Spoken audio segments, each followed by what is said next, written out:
nasira, sir? Pumutok yung gulong. Pumutok? Eh, lagay mo rin sa tabi, sir, oh. Meron akong gamit dito. Tulungan kita. Pumutok ko sir eh.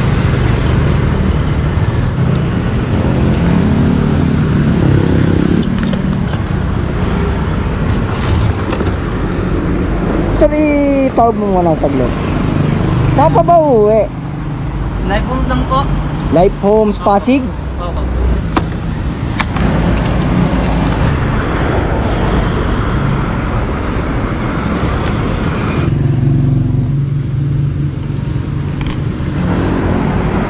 Kaya pala eh. Wasak na pala yung gulong mo.